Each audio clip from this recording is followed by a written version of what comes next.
Hello guys, welcome back to TFD. Today, we've got another WNBA player to talk about, someone who doesn't get nearly enough credit for what she brings to the floor, and that's Kamilla Cardoso. Yes, that Kamilla Cardoso. In my opinion, the best big on the Chicago Sky. Yeah, I said it. And honestly, I stand on it. Because here's the truth. I think the Chicago Sky have minimized her impact, minimized her role, and minimized what she could really be in this league, all because of the way the team is structured around certain players. And I can't wait, absolutely cannot wait, to see what she looks like if she ever lands somewhere else. Because Kamilla Cardoso has the frame, the footwork, the timing, and the mentality to be dominant. And I don't use that word lightly. When I say dominant, I mean A'ja Wilson dominant. I mean Jonquel Jones dominant. That level. Since she stepped into the league, she hasn't struggled from the field, not once. She's efficient, she's strong, and she makes good decisions around the rim. And then you add in the rebounding presence, the rim protection, the block shots, it's all there. The blueprint of a superstar big is sitting right in front of Chicago, and they don't even realize what they have. Now, let me show you something else I find interesting. And look, I'm going to be the first to admit this next part is reckless speculation. I'm not pretending it's a report. I'm not telling you it's confirmed. I'm telling you what goes through my mind when I watch certain things. Because what are we even doing here if I can't tell you exactly what I'm thinking? And by the way, I already made a video months ago saying Kamilla Cardoso would thrive in this league the moment she got here. And guess what? She did. The only prediction from that video that hasn't come true yet is Kelsey Mitchell's situation. I'm still waiting on that one. And honestly, I don't know what the holdup is. Because if Kelsey Mitchell ever decides to join a Project B, trust me, it's going to explode. It's going to catch serious attention. She was the leading scorer for the Indiana Fever. She's a fan favorite. She's a bucket. And that kind of move would send shockwaves through the entire WNBA. So buckle up, because if these pieces start moving, this league is going to look very, very different. Here at A-State's building the global game with global talent. Player, partner, owner, at Kamilla C.S. Silva. Brazil-born, global stage. All power, pride, and championship energy. Player, partner, owner, Li Meng.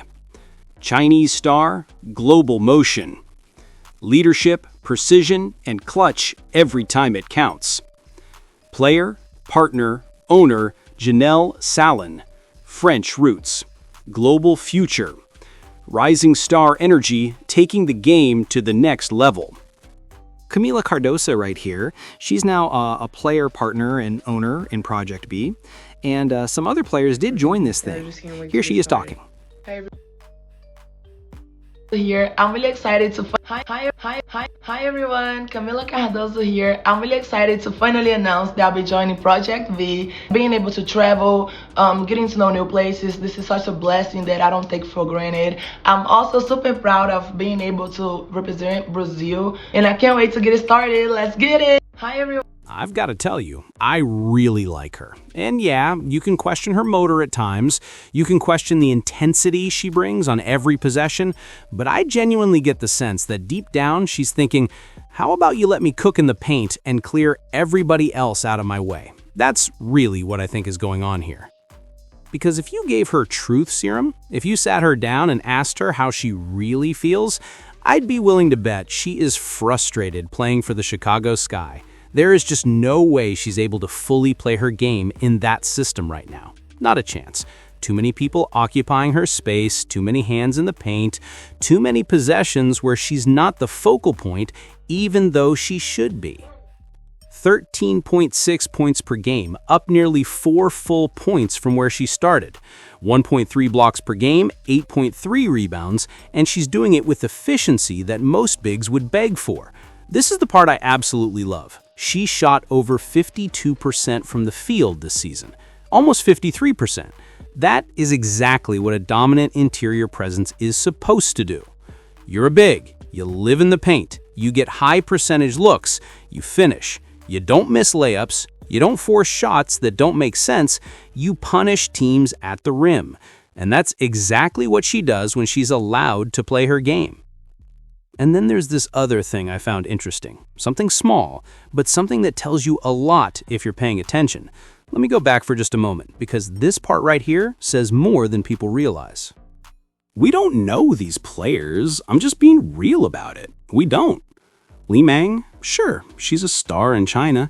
She can absolutely play, but let's not act like the average WNBA fan has hours of her tape ready to go. Janelle Saloon, she's French. That's about the extent of most people's knowledge right there. And suddenly these rosters are getting filled with international players we've barely heard of, and the expectation is that we're already invested? Come on. I'm not saying they're bad. That's not the point. The point is the league is clearly leaning heavier and heavier on overseas talent. And what people don't realize, or conveniently ignore, is that there are tons of elite players overseas who never even touch the WNBA.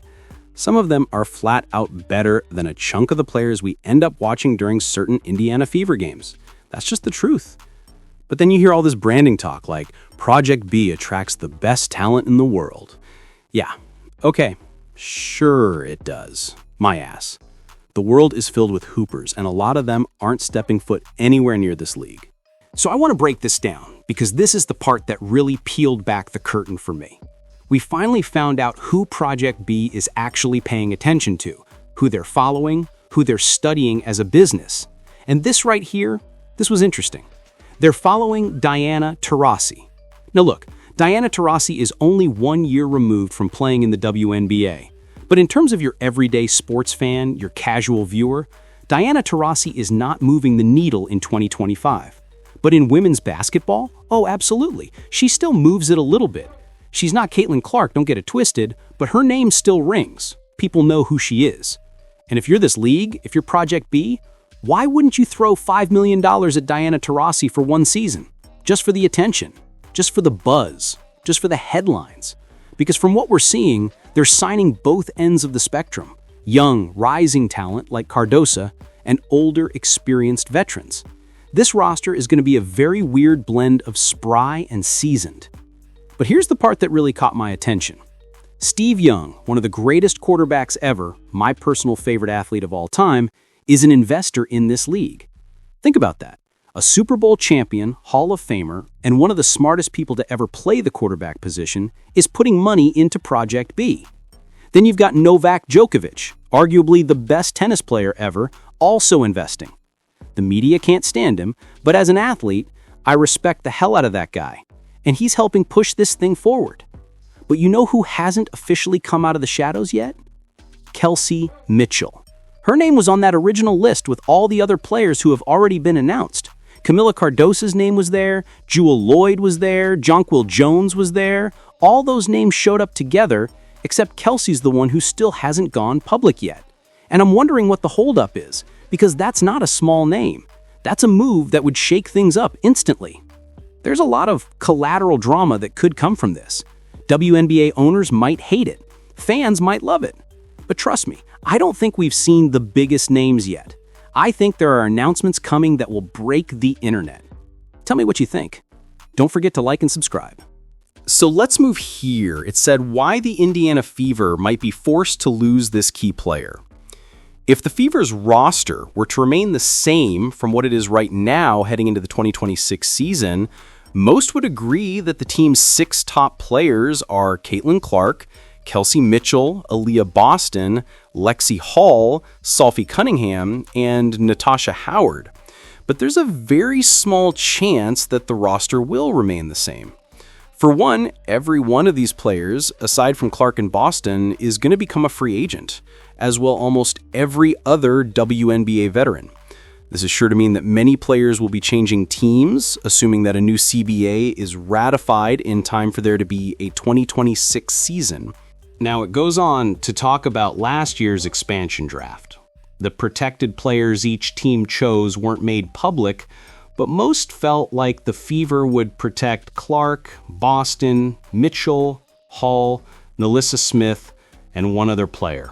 Some thought that the 6th player would be Temi Fugbenli, but that's who the Valkyries ultimately selected. By the way, that move totally backfired. She ended up having a great year with the Valkyries, and you could instantly feel what we lost. We missed her size, we missed her length, we missed that mobility in the paint. She covered ground in ways Natasha Howard just couldn't. And I'm not trying to be rude, but toward the end of the season, Natasha looked like she was out there playing at 97 years old. No lift, no speed, no movement. Meanwhile, the Valkyries got the version of her we should have kept. Long, active, and impacting every possession. A SED-A November 19th article from ESPN wrote, "Since this 2025 expansion draft will have 2 teams building rosters, it's thought that perhaps the league's other teams might only be able to protect 5 players this time. If this is accurate, then one of the aforementioned 6 Fever players, Clark, Boston, Mitchell, Hall, Cunningham, and Howard, would be forced to leave the team this winter." And let me just say this. I don't know why this thing is acting like this right now. There's no chance the Fever would risk losing Clark, Boston, or Mitchell, and one would imagine that Hull and Cunningham would be their next players to protect. This could mean that Natasha Howard's time with the Fever has come to an end. We can only hope so. I mean, don't threaten me with a good time. If they think Natasha Howard is going to be the one they let go, honestly, I'm fine with it. But here's the part that gets under my skin. And I hate saying it because it pisses me off a little. I've got this feeling that Stephanie White would rather see Sophie Cunningham leave. Now look, I don't know why. This is speculation. Pure speculation. I haven't heard anything. Nobody told me anything. This is just me talking recklessly out loud. But I've got a gut feeling those two don't see eye to eye. I could be dead wrong. They might be best friends behind the scenes for all I know, but based on what I see, they come from totally different worlds. And the crazy part is, Sophie Cunningham has shown she can get along with anybody. Teammates, coaches, different personalities, she makes it work. But Stephanie White? Can she make it work with everybody? I don't know. I honestly don't know. Now, back to Natasha Howard. Peace. See ya. I'm good with that. I don't even have to think twice about it. Actually, I don't even have to think once. Enjoy your stay with the Toronto Tempo. Have a great life. Look, she had some solid moments, I'll give her that, but there were stretches last season where it looked like she was running around in peanut butter shoes. Slow, heavy, no lift, no burst, molasses on a basketball court. And this was supposed to be the offensive spark? The big scoring piece? Come on. By the end of the year, Natasha Howard was barely involved, just not impacting the game the way she was expected to. Tell me what you think.